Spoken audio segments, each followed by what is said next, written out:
vecinos y amigos que nos acompañan esta mañana. Muy buenos días a todos. Tras la aprobación del Plan de Acción Turístico de Hoyo de Manzanares en el mes de enero de 2014 y de acuerdo con el orden de priorización de los proyectos recogidos en el mismo, el Ayuntamiento de Hoyo de Manzanares, a través del Área de Desarrollo Local, comenzó a trabajar, entre otros, en el proyecto de acondicionamiento y señalización de los restos arqueológicos de Hoyo de Manzanares. Este proyecto recoge como objetivo principal dotar al municipio de un nuevo recurso turístico de índole histórico-cultural vinculado a los restos arqueológicos existentes en las inmediaciones del Parque de la Cabilda.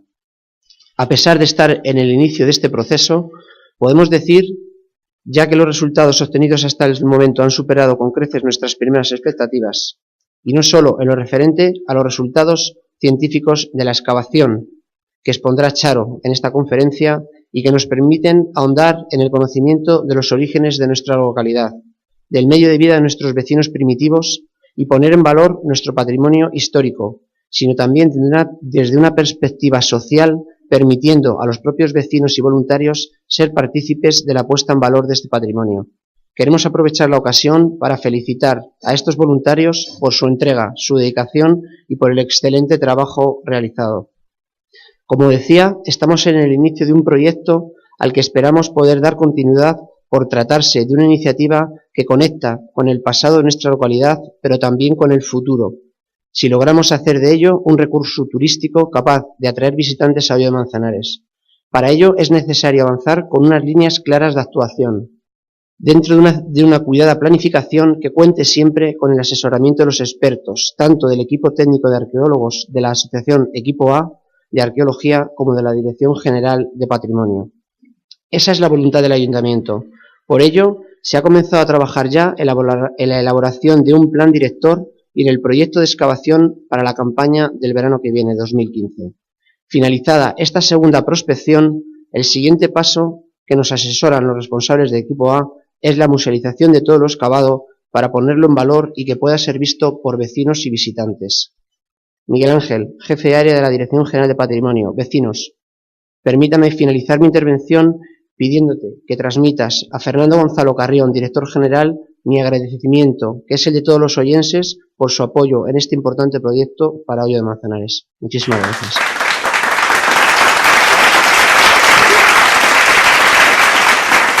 Bueno, muchas gracias, alcalde. El director general no ha podido asistir hoy aquí porque le coincidía con otro acto y yo, pues la verdad es que he estado encantado de venir. Encantado de venir porque vivo relativamente cerca de Hoyo y sobre todo porque lo que vamos a ver hoy aquí creo que es la cristalización de una aventura muy interesante de la que participan no solo el ayuntamiento, sino lo más importante que son todos los vecinos de Hoyo. Yo la verdad es que llevo más de 25 años trabajando en la gestión y en la investigación del patrimonio histórico desde el punto de vista de la docencia, en la administración, y en la Comunidad de Madrid llevo exclusivamente escasamente un año. Uno de los primeros proyectos que estuvimos viendo fueron los trabajos que hace este equipo A de arqueología en la zona serrana de Madrid, y la verdad es que me sorprendió, no por los trabajos en sí, porque bueno, en la Comunidad de Madrid se hacen muchísimos trabajos arqueológicos, tenemos más de 7.000 bienes patrimoniales o de interés arqueológico catalogados en nuestro ámbito comunitario, sino por el modelo de trabajo que se estaba realizando. Y era que un grupo de profesionales de la arqueología, un grupo de aficionados a la arqueología, un grupo de estudiantes, estaban trabajando en un modelo que significaba disfrutar con lo que se estaba haciendo y sobre todo investigar y recuperar un pasado que les era propio a estas gentes de la comarca serrana de Madrid.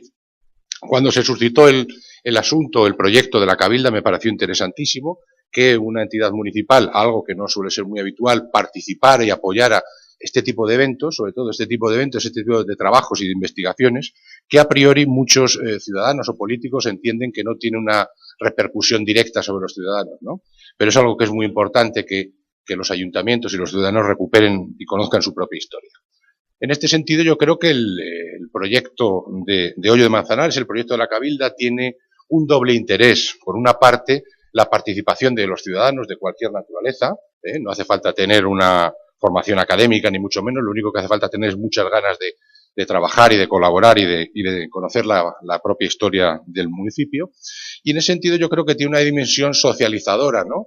Y de ahí, bueno, pues vemos cómo se ha creado una nueva asociación, que es la Asociación El Ponderal, con un grupo de ciudadanos que no se conocían entre sí y que de repente, a través precisamente de estos trabajos, han generado un grupo, una asociación que tiene un gran interés en conocer su patrimonio, bueno, pues quitando tiempo de su tiempo libre, precisamente para trabajar y disfrutar haciendo estos trabajos. Me hace mucha ilusión ver que en el folleto de la asociación dicen que lo que quieren es tener un futuro peso en la historia de su pueblo. Yo creo que ya tienen peso, y no más que peso, ya tienen una representación y forman parte de la historia de Hoyo de Manzanares.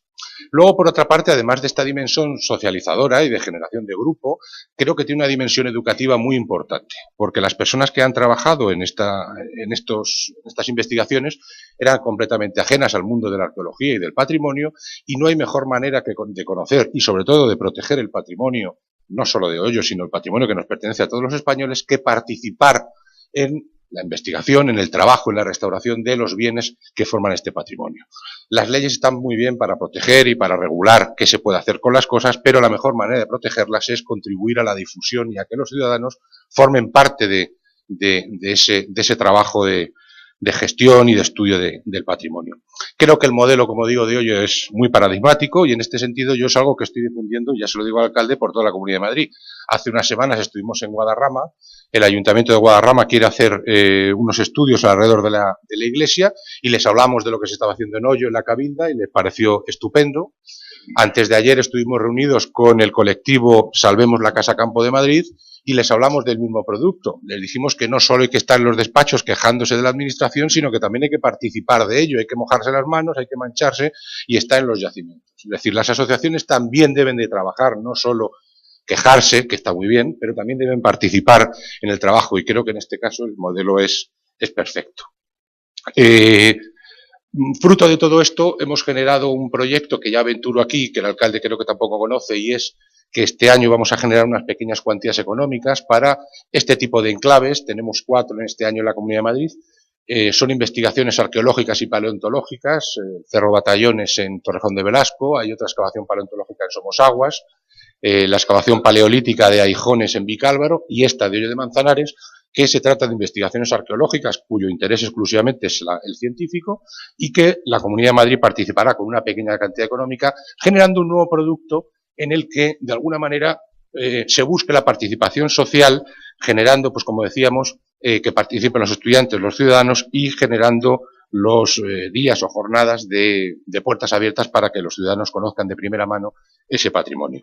Por lo tanto, creo que el acicate precisamente para generar este nuevo modelo ha sido el caso de la Cabilda, el caso de los trabajos que realiza el equipo A, y que creo que, bueno, pues que es el principio de una línea de trabajo muy importante que vamos a empezar a desarrollar, como digo, este año, pero que creo que aumentará sobremanera en futuras anualidades.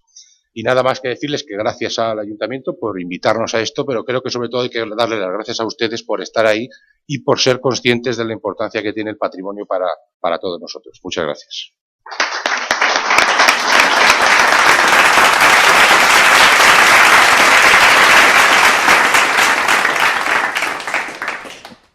Sí, buenos días, muchas gracias.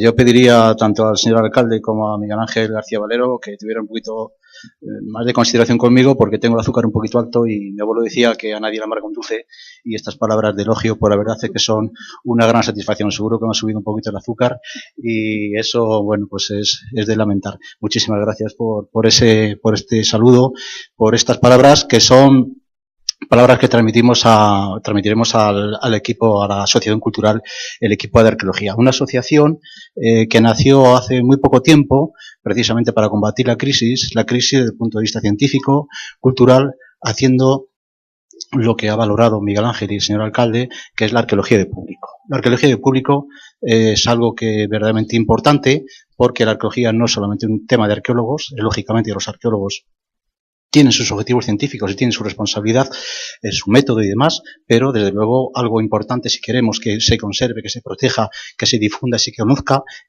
y se disfrute, pues nada mejor como hacer una arqueología tanto activa como pasiva, es decir, activa participando en los proyectos de investigación, como se ha dicho aquí, y como ya tenéis esta experiencia en el Ponderal, y desde luego, bueno, pues también iban transmitiendo estos contenidos haciendo exposiciones, yendo a los institutos, a los colegios, en el tema educativo, etcétera, etcétera. Bien, dicho esto, Hoyo de Manzanares, y voy a ser muy breve porque lo importante es ahora la conferencia de Charo y exponer los resultados, todo hemos tenido muchísima suerte en todos los aspectos. Primero porque hemos tenido un ayuntamiento que desde hace muchísimo tiempo estaba muy entregado en el tema del desarrollo turístico y patrimonial de Hoyo de Manzanares, y por lo tanto cuando tenemos una institución donde todos son absolutamente facilidades, pues la verdad es que yo y la asociación se ha sentido muy querida, y eso es muy importante a la hora de trabajar.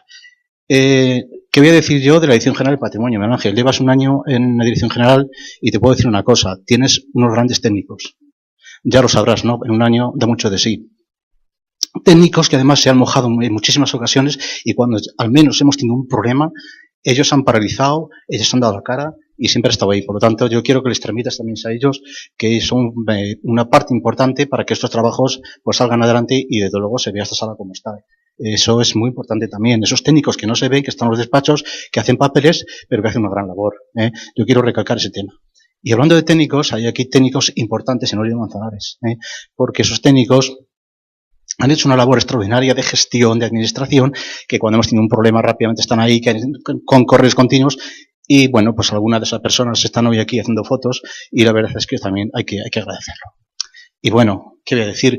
Pues la verdad es que los vecinos se han portado de manera extraordinaria. Y ahí sí que vecinos de todos los colores, que es lo interesante de esto, ¿no? Color azul, color rojo, color amarillo, que no se malinterprete los dos colores, me refiero a distintas opiniones y formas de ser que han convivido y han hecho una asociación. Pues, ¿qué queréis que os diga? Pues que para mí, al menos, como presidente de la asociación y seguramente con todos mis compañeros, se han cumplido no solamente los objetivos científicos que se van a exponer ahora mismo, sino también algo que para mí ya, a la edad que tengo, es casi hasta más importante con todas mis disculpas, que son los objetivos sociales. Mantenernos una piña en torno a nuestro patrimonio. Por eso os felicito y os doy las gracias sinceramente y espero que esto, ya tenéis aquí, es una base para ese desarrollo que tanto habéis soñado todos los grupos políticos. Estoy convencido que son todos los grupos políticos. Mis felicitaciones. Contad con nosotros para lo que necesitéis y desde luego, pues nada, os pido un aplauso porque sois vosotros los protagonistas y las instituciones. Y detrás de las instituciones, las personas que también están, que apoyan esta labor. Muchísimas gracias.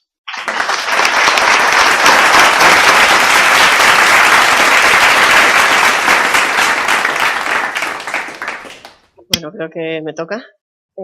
Quiero agradecer nuevamente al Ayuntamiento de Hoyo de Manzanares, a la Dirección General de Patrimonio y en este caso también al Museo Regional que ha permitido que montemos esta pequeña exposición para que puedan ver los materiales.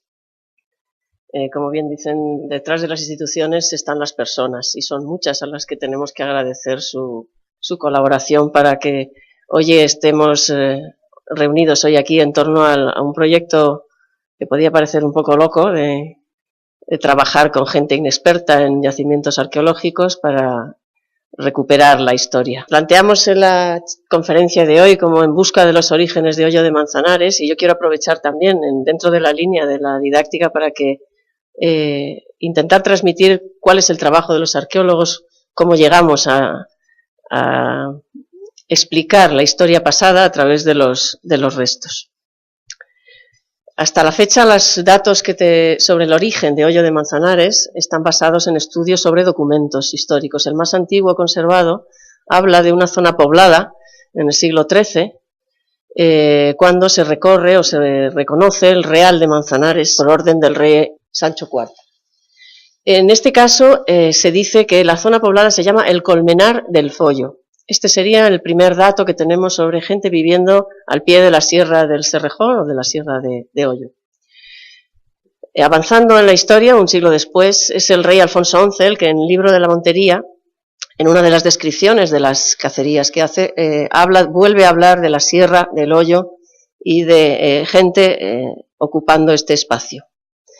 Ya a partir del siglo XVI sí se tiene más abundante documentación, ya está construida la iglesia, hay numerosos documentos dentro de los archivos del Real de Manzanares y de la Casa del Infantado. en que nos hablan de la existencia ya de la iglesia parroquial de Nuestra Señora del Rosario, de la ermita de Santa Ana en las afueras de la ciudad, y hasta el siglo XVIII, donde Hoyo es declarado villa y independiente, por tanto, de la cabeza del Real de la Villa de Manzanares. Ese sería el origen, pero en los años 90 se notifica o se pone en conocimiento de las administraciones la existencia de una serie de restos en la ampliación que se hace en el cementerio municipal, unas piedras talladas que se interpretan como tumbas excavadas en la roca y que se fechan sin haber realizado estudios específicos entre del siglo VIII hasta el siglo XII, con lo que podían coincidir con esa fecha de creación o de origen de la población de Hoyo. El siguiente hito en la historia de los orígenes de Hoyo es en torno al año 2004-2005, en el que un arqueólogo del servicio del ayuntamiento realiza un pequeño estudio en torno a esas tumbas y esa ampliación que se estaba haciendo en el cementerio, y ve que además de las tumbas existen una serie de restos o de indicios de que pudiera haber construcciones en el entorno. Esa zona es vallada, protegida, los restos, y con el paso del tiempo el ayuntamiento decide retirar la valla, pues porque la entidad de los restos no parece hacer necesaria la existencia de esa tapia, y es un espacio que se resta a los vecinos dentro del Parque Municipal de la Cabilda.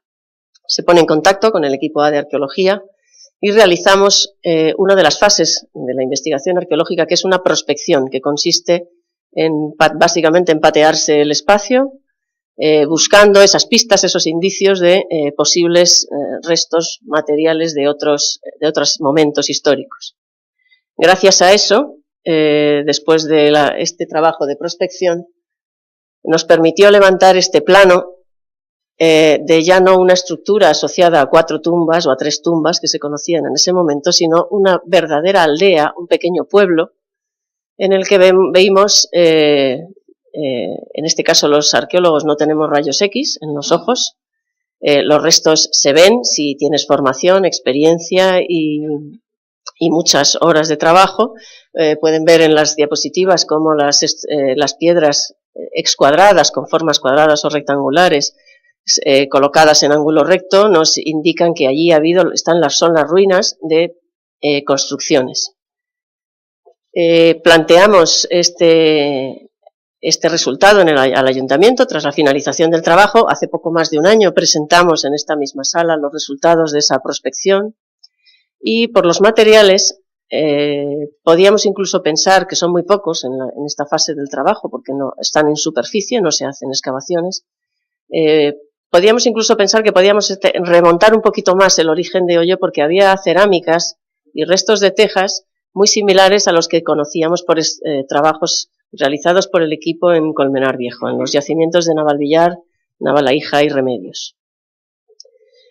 Otra parte de la investigación, tan importante como la del campo, es el estudio documental, como hemos visto para el origen inicial de Hoyo. Nosotros ampliamos un poquito ese estudio gracias al archivo parroquial. Conocimos la existencia de los restos de la ermita de Santa Ana cuando, por orden real, los cementerios se sacan fuera de las zonas pobladas, se ponen fuera de las poblaciones en el siglo XIX. Hoyo de Manzanares va a elegir la zona ya sagrada por la existencia de los restos de la ermita de Santa Ana para instalar el cementerio municipal, que es el espacio que hoy ocupa.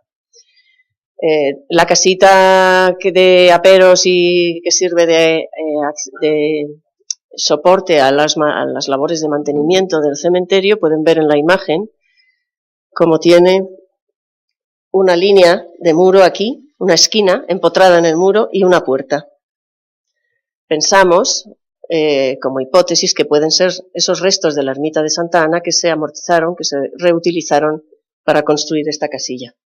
La Cabilda, además, para los oyenses tiene un aspecto simbólico muy especial, porque es el lugar en el que se localiza la aparición de la Virgen de la Encina, la patrona, curiosamente en un alcornoque, no en una encina. Pero eso es un tema oyense a estudiar.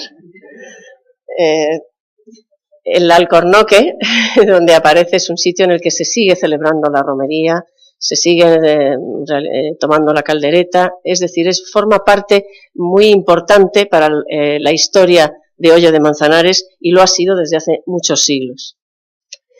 De aquí partimos a la siguiente fase, que fue decir, vamos a ver, ¿tenemos un hoyo o dos hoyos?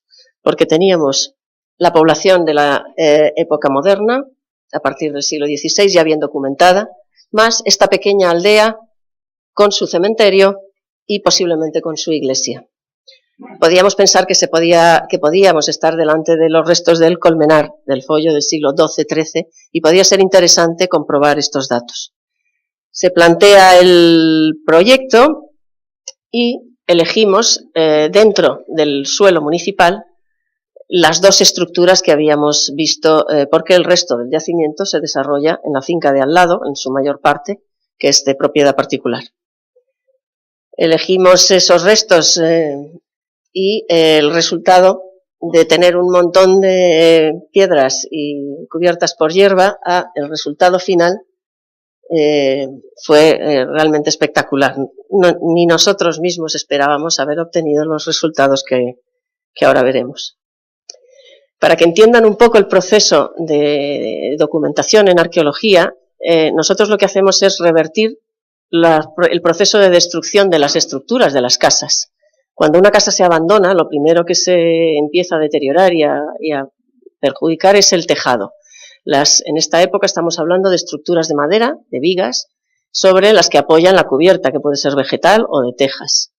Cuando esas vigas se rompen, el tejado cae sobre el suelo y cae sobre lo que dejaron las personas que vivieron en esas estructuras o los restos que ellos dejaron, bien intencionadamente o bien de forma fortuita, y la cubierta, como digo, cae sobre ellos. Posteriormente, los muros quedan al descubierto. Estamos hablando de edificios que están construidos con piedras y con morteros de tierra, de barro. Al quedar expuestos, el barro se deshace y empiezan a caer las piedras. Con el paso de los siglos, lo que nos vamos a encontrar es un bonito montón de piedras cubierto por hierba, en el que asoman los restos de alguna esquina o de alguna pared. Y esto es lo que encontramos una vez desbrozado y retirada la primera capa, la capa que se forma con el paso de los siglos en las estructuras de la cabilda, como ven, un gran montón de piedras en el que sí veíamos indicios ya de la aparición de algunos muros, como estos de aquí o aquí detrás.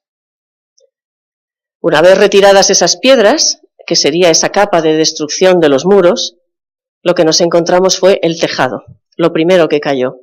Encontramos una gran cantidad de tejas, toda la cubierta estampada sobre el suelo. En este caso, si ven la diferencia de color, esa tierra tan oscura es producto de o bien la combustión de esas maderas que cayeron y cuando la madera se deshace, que provoca mucha materia orgánica. Y en algunos casos pudimos recuperar las tejas completas, como las que tienen en la exposición trasera. El resultado final fue que hemos documentado un edificio, hemos excavado 2 de las habitaciones, 2 y un poquito de la tercera. Esta de aquí, primera, es una habitación que tiene muy mala conservación de muros porque en la parte de atrás, ven ustedes esta tapia de aquí, esa tapia se construye muy probablemente con los materiales procedentes del edificio, con lo cual se conserva mucho peor. A su lado, la habitación que hemos denominado 2, que es la que mejor hemos podido documentar, y hacia el sur los restos de otra habitación excavada parcialmente y posiblemente otra que en este caso no se ha llegado a intervenir porque sobrepasaba el proyecto propuesto. Para interpretar qué se hizo en esta casa y para qué sirvió o qué actividades se desarrollaron, hemos tenido la suerte de recuperar 2 estructuras, 2 pequeñas construcciones dentro de una de las habitaciones, que son una cocina y un horno. En el caso de la cocina es la estructura rectangular que tienen abajo. A su lado, a la izquierda, una pequeña estructura circular que hemos interpretado como un horno. En el caso de la cocina, porque es un espacio bien delimitado, que tenía hasta 2 capas de trozos de tejas colocadas formando suelos que se iban reparando a medida que se iban deteriorando por la acción del calor, y sobre ellos una capa de ceniza, de carbón, que indicaba que ahí había habido combustión. En el caso del horno, la diferencia fundamental que pueden ver en la imagen es que ese color tan oscuro no está presente o no tan presente. También encontramos ceniza, pero en este caso por encima tenía una capa naranja de barro. Y pensamos que estos eran los restos de la cúpula de ese cierre que debió tener para ser utilizado como horno para, en este caso, procesar los alimentos ya no con fuego, sino con calor. En torno a estas dos estructuras es donde hemos encontrado el resto de los materiales. Una vez visto cómo era el edificio, la casa, podíamos plantear más o menos una reconstrucción similar por el tipo de restos que acaban de ver, a los que se han planteado para los yacimientos de Navalvillar y Navalaija en Colmenar Viejo, que tienen un modelo muy similar de construcción. Son muros de doble cara, con el alma del muro, el mortero de barro. Los suelos son una tierra apisonada sin más, con algunas pequeñas construcciones internas de servicio del edificio, y que están vinculadas también a cerramientos, a pequeñas zonas o espacios cerrados mediante tapias o cercas que les son propios a las estructuras de esos entornos. Ahí es donde probablemente tuvieran cerrados sus ganados o sus huertas de autoabastecimiento. Es un tipo de construcción muy versátil, muy humilde, muy sencilla, pero muy funcional. Y pueden ver cómo se mantienen las construcciones serranas hasta el siglo XXI. Cuando empezamos a difundir los resultados del yacimiento, nuestro público más difícil han sido los escolares, especialmente los de primaria.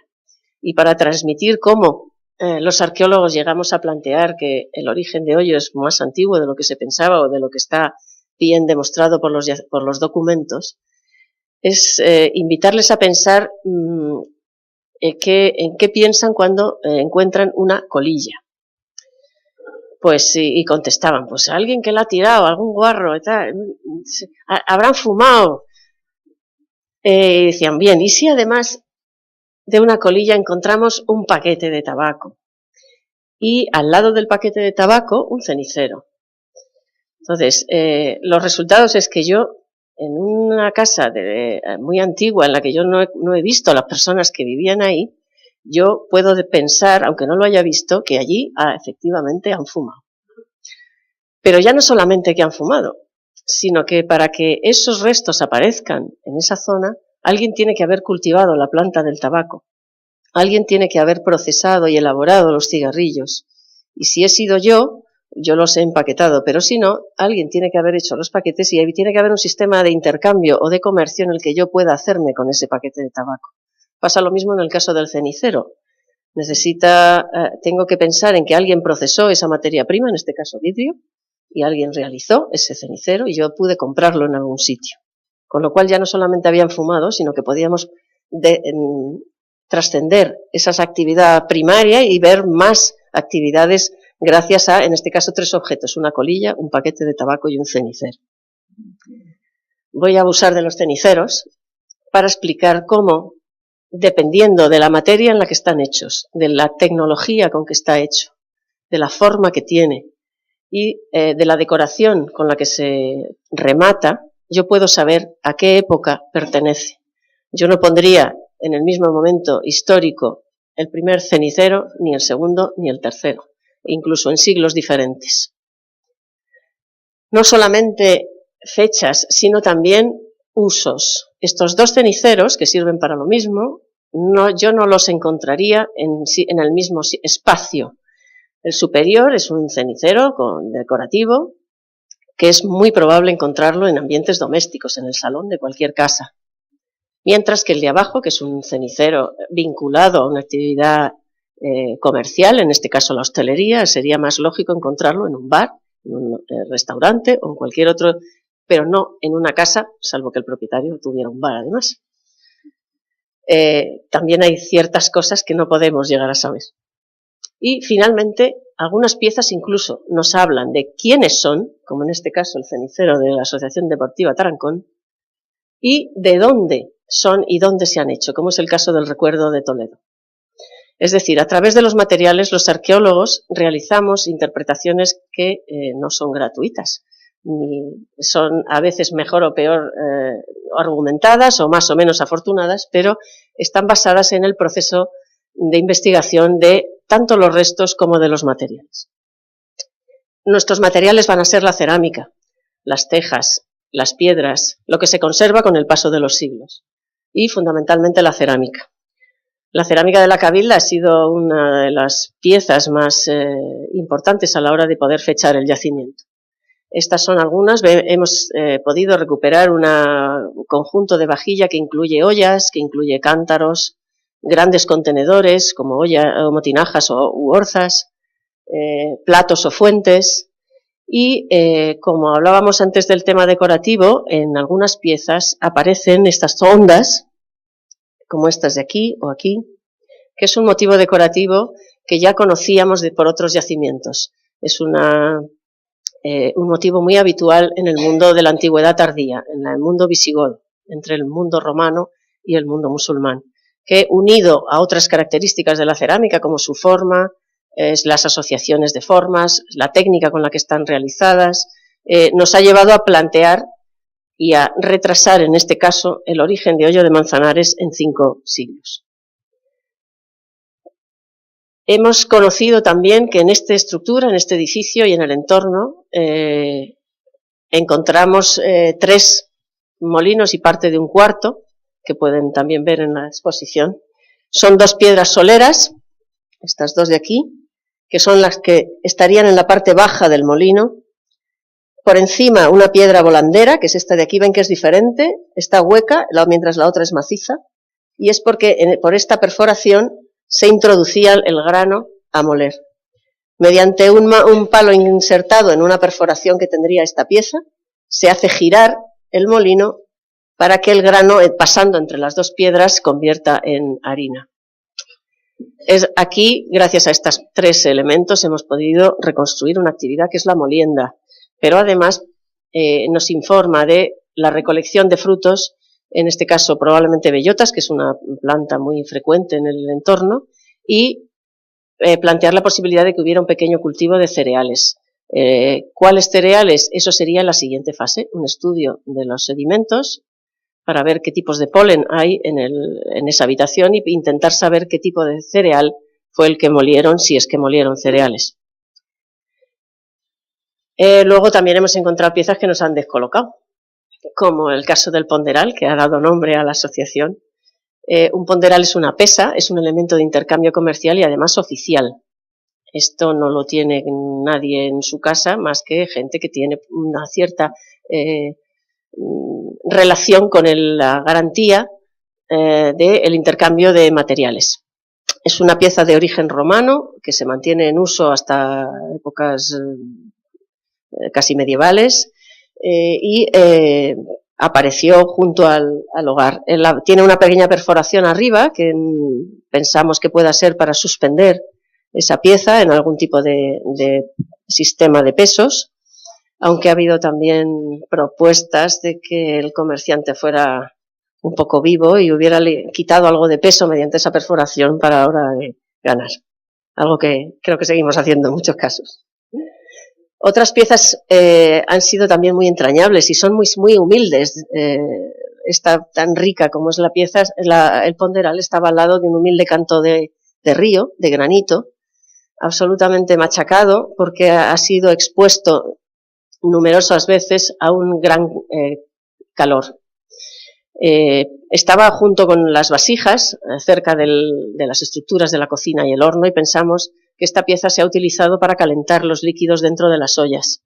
Es un sistema que está documentado desde la prehistoria, que evita que las ollas se expongan al fuego y se deterioren y se rompan, y nos ha dado una información muy curiosa. Encontramos también el mechero de la cocina. Es un chisquero o un yesquero que consiste en golpear una pieza que tiene unas determinadas características, que es la piedra del sílex o el pedernal, que tiene como propiedad el que cuando se golpea con elementos que tienen hierro, bien un mineral o bien un objeto de hierro, saltan chispas. Y esas chispas proyectadas sobre una materia que arda muy fácilmente, como es el hongo yesquero, que de ahí recibe su nombre, sea muy fácil encender el fuego. Ambas piezas estaban también junto a las estructuras de la cocina y el horno. Hemos encontrado algunas de sus herramientas, de sus instrumentos de uso cotidiano, como algunos cuchillos. Lo que no encontramos son los enmangues, que son de materiales que con el paso del tiempo se deterioran y desaparecen. Hemos encontrado piezas tan singulares como este hacha. Es un hacha de fibrolita, que también nos ha descolocado al principio. Luego ya lo hemos entendido. Esta pieza ha tenido dos vidas. Tuvo su vida como pieza original en un yacimiento prehistórico, como hacha, para trabajar probablemente la madera enmangada de la forma que pueden ver en la imagen.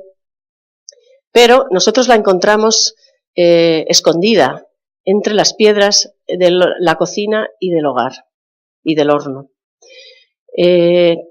Después de estudiar un poco que podía pintar un hacha prehistórica que, en primer lugar, nos podía hacer pensar que debajo de la estructura de la casa podía haber un yacimiento prehistórico, que es frecuente que los sitios buenos donde vivir se mantengan ocupados durante distintas culturas. No ha sido el caso, no hemos encontrado debajo ninguna fase prehistórica ni ningún otro material de esta fecha. Sí que puede hacer pensar que haya un yacimiento prehistórico en el entorno, que es donde las personas que ocuparon este edificio encontraron esta pieza. Es un tema a estudiar en un futuro, para la asociación, por ejemplo. Y pensamos que esta piedra fue utilizada como elemento mágico y protector del hogar. Es una costumbre serrana, no solo de la sierra, sino en otros sitios de España, el utilizar estas piezas, las hachas prehistóricas hechas pulimentadas y algunos cantos que tienen un aspecto muy peculiar, porque son redondeados o que están muy pulidos o por su color, como piedras mágicas o protectoras. Se las denomina piedras del rayo. Y se piensa que su origen es porque al caer un rayo sobre una roca la deshace y le da esa forma redondeada y peculiar. En este caso, las personas que vivieron en el edificio lo encontraron, lo colocaron junto al hogar, entre las piedras, con la creencia de que si sobre esa piedra ya había caído un rayo, habría muchas menos probabilidades de que en esa casa volviera a caer otro. Es una costumbre de usar elementos mágicos que todavía seguimos haciendo. Seguimos colocando herraduras en las entradas de las casas, en las fachadas, colocamos velas o determinadas plantas que nos dan suerte o nos protegen. Y luego también tenemos joyitas como estas de aquí, que son piezas realmente excepcionales. La que tienen a la izquierda es el chatón, la parte de arriba, la chapa de un anillo o sello. Sabemos que es un sello porque si se fijan la N está al revés, y es para que al presionar este anillo sobre una materia blanda, la cera, el lacre o la arcilla, la N se viera al derecho. No sabemos que son iniciales, probablemente tengan relación con el nombre de su propietario.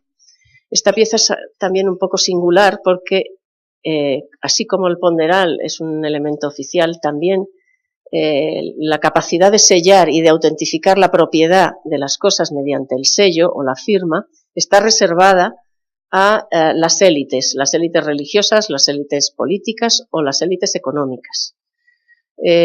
Una hipótesis de que pudiera ser una casa de alguien singular choca, por ejemplo, con la humildad de la construcción que acabamos de ver o con la humildad de los materiales cerámicos que pueden ver en la exposición, con lo cual eso es un tema a seguir investigando. La parte de adorno personal la tenemos representada con este precioso pendiente. Ambas piezas son de plata y cobre y en el caso del pendiente es un elemento de adorno femenino que es de este tipo. Hay ejemplos desde el mundo romano hasta prácticamente la Edad Media y también tienen algunas similitudes con orfebrería norteafricana. Y este ha sido el resultado del antes y después de ese humilde montón de piedras con hierba que encontramos al principio, cómo los resultados de esta excavación nos permiten plantear la hipótesis de que los orígenes de Hoyo de Manzanares se pueden retrasar al menos 5 siglos atrás, a la antigüedad tardía. A través de esta pequeña exposición hemos visto cómo desde unos indicios primeros, como serán las tumbas, se pasó a un trabajo de investigación, de prospección arqueológica, complementado con estudios documentales que plantearon o permitieron realizar un proyecto de excavación. Después de la excavación se ha trabajado con los materiales arqueológicos y se siguen todavía realizando algunas analíticas, en este caso sobre los sedimentos, para estudios de polen o posibles cronologías. Todo esto no lo hacemos para que el ayuntamiento o el equipo de arqueología sepa más sobre los orígenes de Hoyo de Manzanares. Ya se ha explicado cómo uno de nuestros objetivos es proteger y conservar el patrimonio, y eso se hace a través de la divulgación, que es para lo que hoy estamos aquí. Hemos dado charlas en los colegios, en los institutos, hemos hecho la exposición con la colaboración del Museo Regional y pensamos que estas son las dos herramientas básicas, la divulgación y el estudio, para conseguir que el patrimonio se conserve y entre todos podamos garantizar su futuro. Y las cosas que no se utilizan se pierden. Hay que darle un uso al patrimonio para que sea un elemento más de desarrollo local. No debe ser un estorbo, sino una suma a ese trabajo de desarrollo. Todo esto no se hace solo y no lo hacemos solos el equipo A. Hemos contado con la enorme colaboración y entusiasmo de un grupo de vecinos a los que todo el pueblo de Hoyo debe estar muy agradecido, que han realizado un trabajo excelente.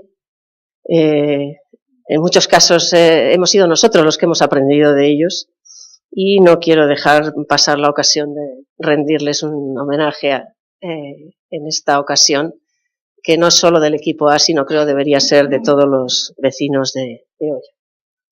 Y bueno, esto es un poco todo y agradecerles una vez más su presencia y bueno, si tenemos resolver alguna de las dudas o alguna cuestión que quieran, muchas gracias por su interés.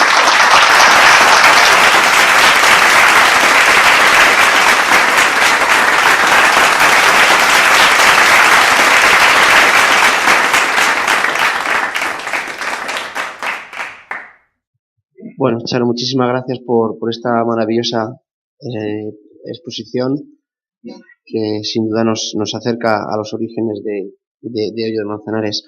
Y Charo se ofrece a que si algún vecino quiere tomar la palabra y hacer alguna consulta, alguna cuestión, alguna pregunta, tenemos su micro, si no le importa, Clara, para acercárselo, que levanten la mano y de manera ordenada vamos pasando, ¿no?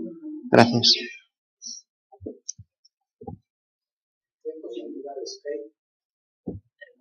Un momentito, perdone, que no se escucha. Hay que darle el botón.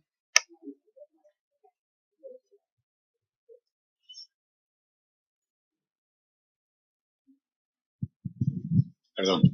¿Qué posibilidades hay de continuar la excavación en la zona de la finca privada próxima a ese lugar? Touché. Creo que te toca, Ramón. Bueno, la verdad es que la pregunta es muy oportuna. Efectivamente, como Charo ha planteado antes, lo más sencillo para el ayuntamiento era iniciar la excavación por la zona pública, por el suelo público. Aún sabiendo o aún intuyendo, como también ha planteado yo creo que Fernando y Charo, que probablemente la mayor parte y la mayor riqueza esté en la finca privada, porque es que nosotros hemos paseado por la finca privada y aquí, como se veía en las fotos, estaba prácticamente todo oculto, pero es que en la finca privada se ve. Entonces, contestando un poco ya a su pregunta, ¿no? Tuvimos la última reunión el jueves, el miércoles, y se planteó la posibilidad de contactar con los propietarios de esa finca para iniciar algún tipo de acercamiento, de negociación. Lo intentamos y Charo no conoce esto, lo sabe ni Fernando tampoco. Me llamó el propietario posteriormente porque en ese momento no nos cogió el teléfono y tenemos una reunión de inmediato para empezar a hablar de ello. No le puedo contar más porque es un tema complicado, es una finca privada que creo que es de varios propietarios, pero la intención del ayuntamiento es, abrir esa vía. ¿Alguna otra pregunta? Sí, oye, yo quería, bueno, en primer lugar felicitar al Ayuntamiento de Hoyo porque sé la dificultad que esto lleva. Yo pertenezco a la red de patrimonio del CSIC y sé la dificultad que tiene trabajar en estos temas. Somos los parientes pobres de la investigación y, lógicamente, yo pido aquí públicamente que las instituciones públicas pues apoyen este tipo de actividades porque es importante.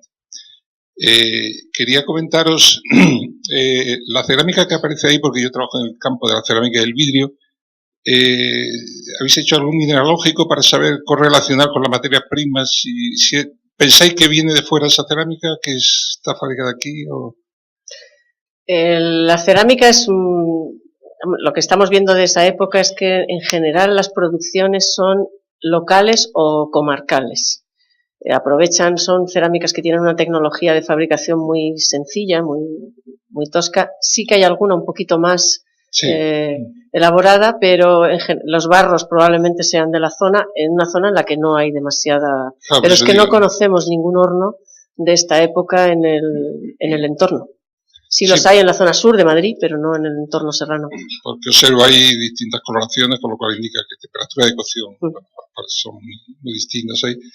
Y lo que sí, yo me brindo a hacer un mineralógico de alguna pieza con un ensayo destructivo y poder correlacionar un poco a ver de dónde puede venir esa materia prima, que seguramente será cercana a la zona, ¿no? Es interesante. Podemos saber incluso la temperatura de cocción, si queréis. En fin, que yo no he entrado cuando hiciste el llamamiento en esto porque, yo no tengo edad de arqueología. Trabajo a nivel de despacho, pero que creo que es interesante y me ha parecido muy, muy bonito. Vamos, yo soy vecino de Hoyo, no de Hoyo, pero de muchísimo tiempo aquí. Bueno, me apetece. Y luego, pues, felicitar a la gente porque yo jamás he encontrado en un tema de patrimonio que acuda tanta gente a oír una conferencia. Bueno, el vicepresidente o el director de patrimonio sabrá que es muy complicado reunir a gente interesada con patrimonio, con lo cual yo felicito al pueblo de Hoyo por su interés en estos temas tan interesantes. Vale, gracias. Yo quería contestar. ¿Te llamas, por favor? Francisco, encantado de conocerte.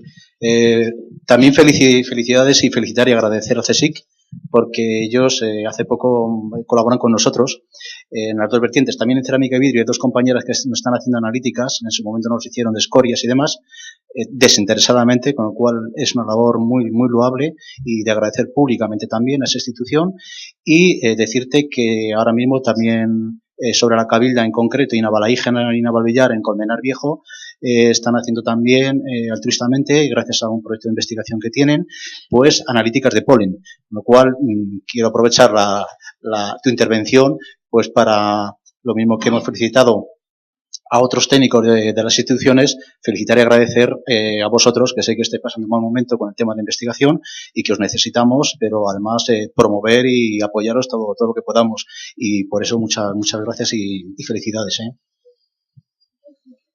Sí, José Luis. Bueno, en primer lugar agradecer a todos los implicados en esta maravilla vuestra participación, al ayuntamiento, a los voluntarios, al equipo A y a ti en concreto, Charo, por la magnífica exposición que haces siempre de cualquier cosa.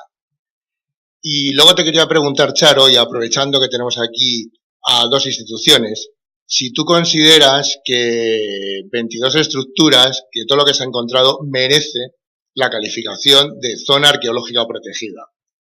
Y que nos dijeras qué pasos habría que dar y aprovechar que está el Ayuntamiento y la Dirección General de Patrimonio para saber si se da algún paso y para tener una idea de qué implica el que una zona se proteja y qué implica el que no esté protegida. Nada, muchas gracias. Bueno, yo a nivel personal y como representante del equipo A, creo que la evidencia de la importancia científica del yacimiento lo acabamos de ver a través de los restos que hemos podido exhumar y de los materiales.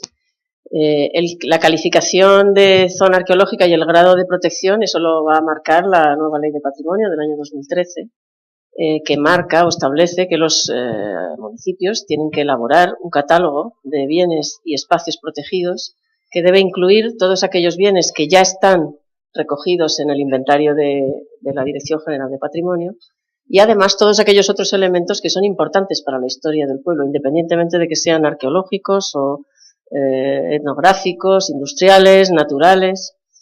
Eso es una fase en la que gran parte de los municipios de la Comunidad de Madrid están ahora, con cierto retraso, porque esto tenía que haber finalizado en el año 2014, pero creo que es Miguel Ángel el que puede también aportar más información sobre qué grados de protección y cuáles son los pasos para que esto se lleve a cabo.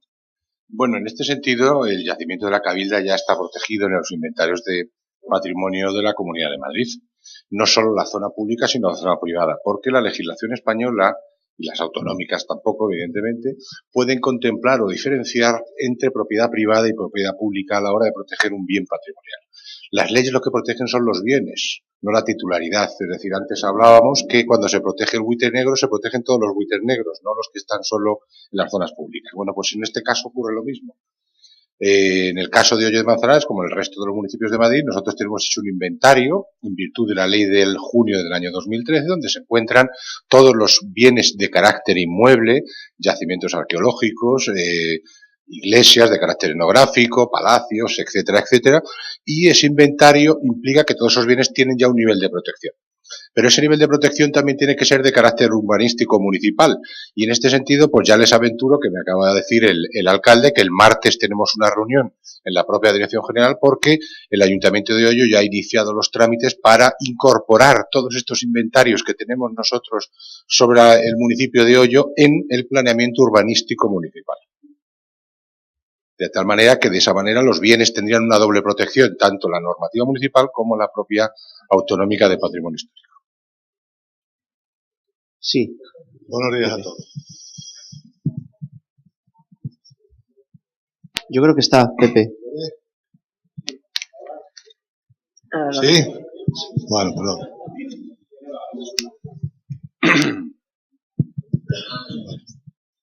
Me han pisado ya prácticamente todas mis dudas. Creo que me las han contestado. Respecto a las tejas, aquí hay una zona en Hoyo que le llaman La Tejera.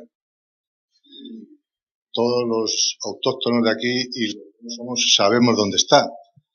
No sabemos si ahí puede haber algún vestigio de alguna civilización de aquella época. Bueno, aparte de eso de las tejas, quería saber qué es lo que ha ocurrido. Si Hoyo ya es antigua desde el siglo VI, tenemos notificaciones y datos hasta el VII, el VIII, hasta el XIII, y qué ha pasado del siglo XIII hasta el siglo, cuando es Villa, hasta el siglo XVIII. Tenemos ahí un paréntesis de 5 siglos, que es la época de dominación musulmana, que hay vestigios de esa dominación cuando estaban aquí los árabes en España. ¿No hay ningún vestigio aquí en Hoyo? Bueno, la ocupación del espacio tiene continuidad en la historia, no utilizando siempre el mismo modelo. Como vemos, los pueblos se van trasladando de sitio en función de la época y de los intereses de cada una de ellas. En el caso de Hoyo de Manzanares hay unos restos en el alto de la sierra, la Torrecilla, que se han interpretado como de época musulmana. Algunas de las piezas, pocas, de las 2 habitaciones de uno de los 22 edificios que hasta ahora conocemos, es decir, muy poco conocemos del yacimiento, podrían indicar un poquito de avance en ese yacimiento, porque podríamos hablar de alguna pieza que podría corresponder al siglo IX, pero con la prudencia de que llevamos muy poco investigado. Siglo IX ya estaríamos hablando de época musulmana.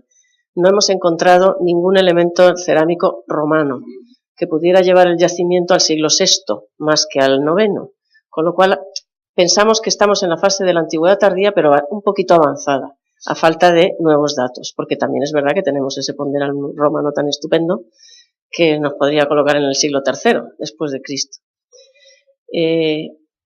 La época inmediatamente posterior la tenemos debajo. Es el casco histórico de Hoyo de Manzanares.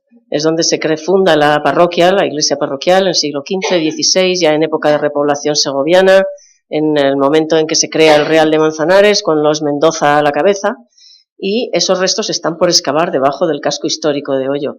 Esta nueva ley de patrimonio ha creado una nueva figura de yacimiento arqueológico, que es el casco histórico documentado, que va a ser muy importante para que todos los pueblos de la Comunidad de Madrid conozcan su historia mediante las excavaciones que, gracias a esa figura, se deben hacer cada vez que haya una obra que afecte a las remociones en el subsuelo y que requiera de un informe arqueológico previo.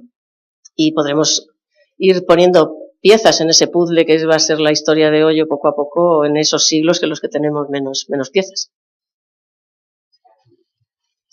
Bueno, respecto, perdona, las tejeras, es una actividad común en la sierra, en todos los términos municipales hay topónimos de tejeras, y es porque las tejas las suelen hacer a lo largo de sobre todo en la edad moderna, cuando ya estos pueblos son grandes, personas que vienen de fuera. Normalmente hay muchos gallegos que vienen a hacer, digamos, la temporada en los meses de finales de primavera y verano, que es cuando las condiciones atmosféricas lo permiten.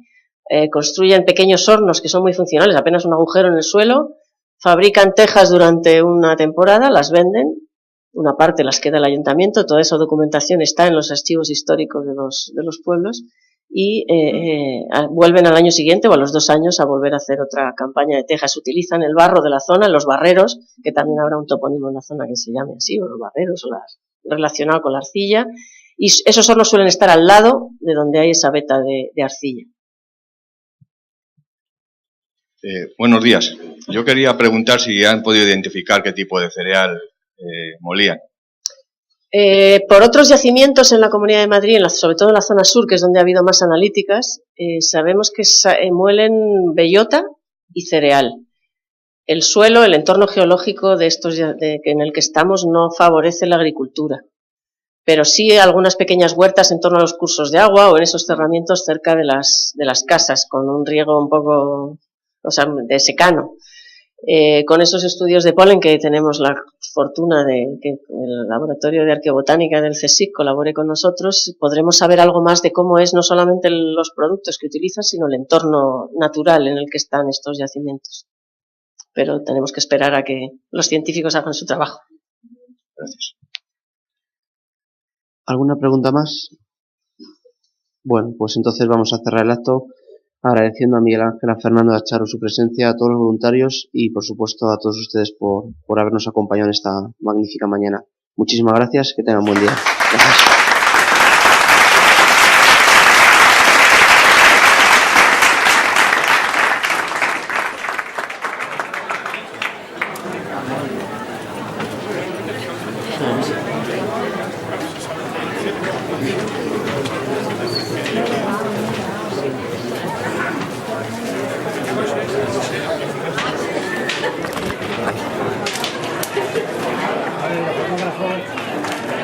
Un momento, una cosa.